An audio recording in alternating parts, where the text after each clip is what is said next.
బైరెడ్డి సిద్ధార్థరెడ్డి ఆంధ్రప్రదేశ్లోనే కాదు పక్క రాష్ట్రాల్లో కూడా ఈ బైరెడ్డి సిద్ధార్థరెడ్డికి ఉన్న ఫాలోయింగ్ అంతా ఇంత కాదు. వయసులో చిన్న వయసు అయినప్పటికీ బాధ్యత చాలా పెద్దగానే ఉంటుంది. జగన్మోహన్ రెడ్డి గారికి అత్యంత ఇష్టమైన వ్యక్తి కూడా బైరెడ్డి సిద్ధార్థరెడ్డి. ఇక సిద్ధార్థరెడ్డి ఏది మాట్లాడినా చాలా ఘాటుగా ఉంటుంది, చెంపపై లాగిపెట్టి కొట్టినట్టే ఉంటుంది. అలాగే వివాదానికి కాస్త దూరంగా ఉంటుంది, బాధ్యతంగా మాటలు ఉంటాయి, మంచి వాక్చాతుర్యంతో మాటలు వదిలే విధానం బాగుంటుంది. ఇక కొత్తగా పరిచయం లేని వ్యక్తి బైరెడ్డి సిద్ధార్థరెడ్డి. ఇక తాజాగా ఆయన ఇటీవల అంబటి రాంబాబు గారి కుటుంబాన్ని పరామర్శించేందుకు వాళ్ళ ఇంటికి వెళ్ళారు. పరామర్శించిన అనంతరం ప్రెస్ ముందుకు వచ్చి ఆయన మాట్లాడారు. ఇదే సందర్భంగా బైరెడ్డి సిద్ధార్థరెడ్డి తనదైన శైలిలో ప్రెస్ మీట్లో దుమ్ము దులిపి ఆరేశారని చెప్పొచ్చు.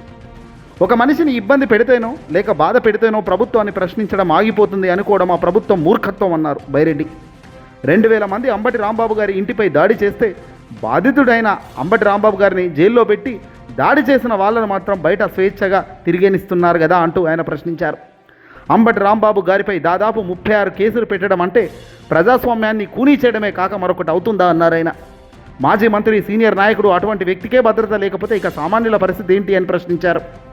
అసెంబ్లీలో ఫీజు రియంబర్స్మెంట్ బకాయిలు ఏమయ్యాయి అని అడిగితే సమాధానం లేదు.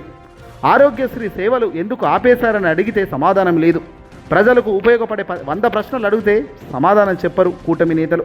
కానీ అంబటి రాంబాబు గారు ఇటీవల చేయి ఊపుతూ తగ్గేదే లేదు అంటూ ఒక గెస్చర్ ఇచ్చారు. దాన్ని మాత్రం తప్పుపడుతున్నారు.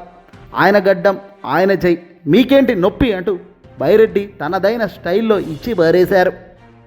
అంబటి రాంబాబు గారు ఇట్టన్నారు, అది దేనికి సంకేతం ఇస్తున్నాడు అంబటి రాంబాబు గారు అని అంటున్నారు. చెయ్యి ఆయనది, గడ్డం ఆయనది. అంటే ఈ రాష్ట్రంలో తెలుగుదేశం వాళ్ళు చేసేది ఏమరా అంటే మంచి సబ్జెక్టును అంతా పక్కకు దుబ్బేసి పనికి మాలినది ఒక్కటి పట్టుకుంటారు. హోంమంత్రిగా ఉన్న మంత్రి అనిత ఇటీవల అంబటి రాంబాబు అరెస్టుపై చేసిన వ్యాఖ్యలకు బైరెడ్డి చాలా గట్టి కౌంటర్ ఇచ్చి బారేశారు. అంబటి రాంబాబు గారు జైల్లో సెంట్రల్ జైల్లో పెట్టడం, కక్ష సాధింపు చర్యలు చేస్తుండడం ఇవన్నీ కూడా ఆయనకు మైలేజ్ ఇచ్చే కార్యక్రమాలే తప్ప మరొకటి కాదు అంటూ ఆయన చెప్పుకొచ్చారు.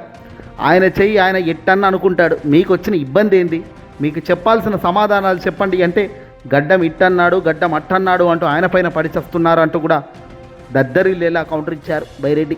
నిజంగా ఆ పదాలకు ఆయన వదిలిన వాటికి నిజంగా హ్యాట్స్ ఆఫ్ అని చెప్పొచ్చు. ఇక చంద్రబాబు నాయుడు గారికి ఎవరైనా ఎదురు తిరిగినా ప్రశ్నించినా నచ్చదని, గతంలో వంగవీటి మోహన్ రంగ గారి విషయంలో కానీ ముద్రగడ్డ పద్మనాభం విషయంలో కానీ ఇదే జరిగిందని, ఎవరైనా ఎదురు మాట్లాడితే కక్ష సాధింపు చర్యలకే దిగుతారు చంద్రబాబు.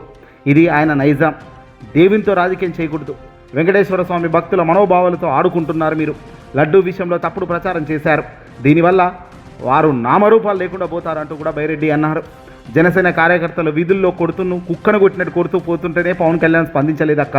ఇక నువ్వు పవన్ కళ్యాణ్ స్పందించలేదు అని అన్నావు. అసలు అనాల్సిన పనే లేదు. ఎందుకంటే వాళ్ళ జనసేన కార్యకర్తలు కుక్కను కొట్టినట్టు కొడితేనే పట్టించుకుని పవన్ మన కష్టాన్ని చూసో మన నష్టాన్ని చూసో వచ్చి మాట్లాడతాడా, హాస్యం కాకపోతే అంటూ పవన్ కళ్యాణ్ తీరుపై కూడా ఎండగట్టారు. ఏదేమైనా బైరెడ్డి స్టైలే వేరప్ప, ఆయన మాటకు చప్పట్లే.